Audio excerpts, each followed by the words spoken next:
خداوند یسوع مسیح کے نام میں آپ کو سلام۔ آج ہم فلپیوں کے خط کے تعارف پر غور کریں گے۔ فلپیوں کے خط کا پہلا باب اور اس کی پہلی آیت پولس رسول کی ممکنہ طور پر تیموتھیوس کی مدد کے ساتھ فلپیوں کے خط کے مصنف کے طور پر شناخت کرتی ہے۔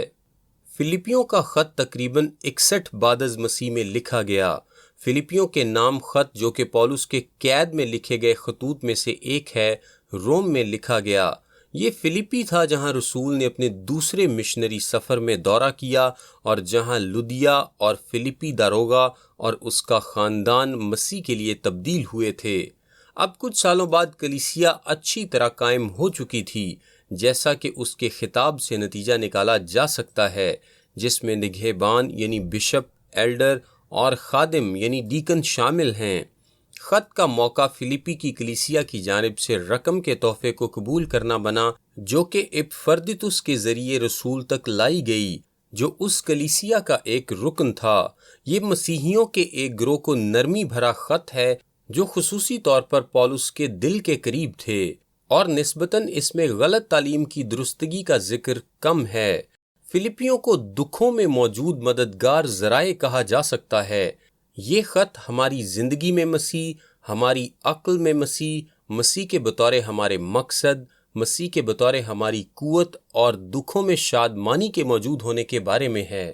یہ روم میں پولس کی قید کے دوران مسیح کے آسمان پر صعود فرمانے کے تقریباً 30 سالوں کے بعد اور پولس کے فلپی میں پہلی بار منادی کرنے کے تقریباً 10 سال بعد لکھا گیا۔ پولس نیرو کا قیدی تھا، تو بھی خط کافی حد تک فتح کے نعروں سے گونجتا ہے۔ یہاں خوشی اور شادمانی کے الفاظ بار بار ظاہر ہوتے ہیں۔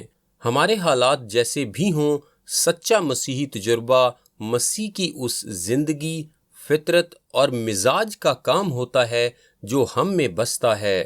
فلپیوں ہمارے خداوند یسوع مسیح کے اپنے آپ کو خالی کرنے اور سربلندی کے حوالے سے دوسرے باب کی 5ویں تا 11ویں آیت میں جلالی اور زوردار اعلان کے ساتھ اپنے عروج تک پہنچ جاتا ہے۔ فلپیوں کو مدرجہ ذیل طور پر تقسیم کیا جا سکتا ہے۔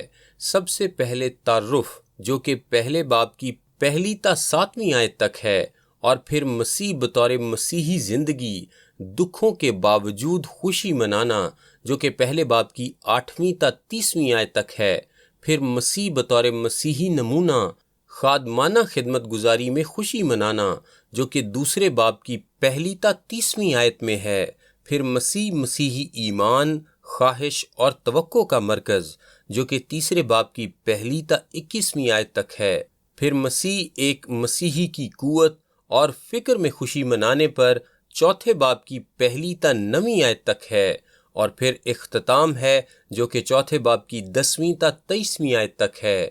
اپنے بہت سے خطوط کی طرح پولس نے فلپی کی کلیسیا میں موجود نئے ایمانداروں کو شرعی ضابطہ پرستی کی طرف رجحان سے خبردار رہنے کے لیے تنبیہ کی، جو ابتدائی کلیسیاؤں میں مسلسل پھل پھول رہا تھا۔ یہودی پرانے عہد نامے کی شریعت کے ساتھ اس قدر جڑے ہوئے تھے کہ یہودیت پسندوں کی طرف سے ایک مسلسل کوشش یہ تھی کہ کاموں کے ذریعے نجات پانے کی تعلیم کی طرف واپس جایا جائے، لیکن پولس نے بار بار دہرایا کہ نجات صرف ایمان سے، صرف مسیح میں ہے، اور یہودیت پسندوں کو کتوں اور بدکار افراد کے طور پر نام دیا۔ ضابطہ پرست خصوصاً یہ زور لگا رہے تھے کہ مسیح میں نئے ایمانداروں کا ختنہ کیا جانا پرانے عہد نامے کے تقاضوں کے مطابق جاری رکھنا چاہیے۔ یوں وہ خدا کو اپنی ہی کوششوں سے خوش کرنے اور اپنے آپ کو غیر قوم کے مسیحیوں سے جو اس رسم میں شامل نہیں ہوتے تھے بالا تر کرنے کی کوشش کر رہے تھے۔ پولس نے وضاحت دی کہ ان لوگوں کو جو برہ کے خون سے دھوئے گئے تھے مزید اس رسم کو کرنے کی ضرورت نہیں تھی، جو کہ ایک پاک دل کی ضرورت کی علامت ہوا کرتی تھی۔ فلپیوں پولس کے سب سے زیادہ شخصی خطوط میں سے ایک ہے، اور اس لحاظ سے یہ ایمانداروں کے لیے بہت ہی شخصی اطلاق رکھتا ہے۔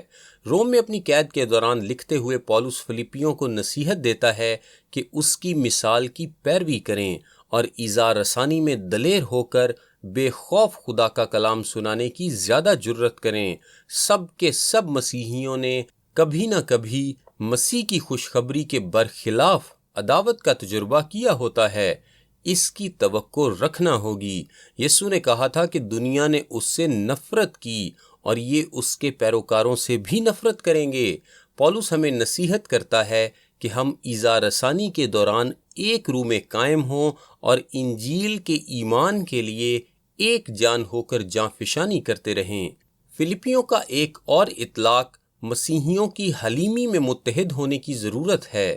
ہم مسیح کے ساتھ متحد کیے گئے ہیں اور ہمیں اسی طور سے ایک دوسرے کے ساتھ متحد ہونے کی کوشش کرنے کی ضرورت ہے۔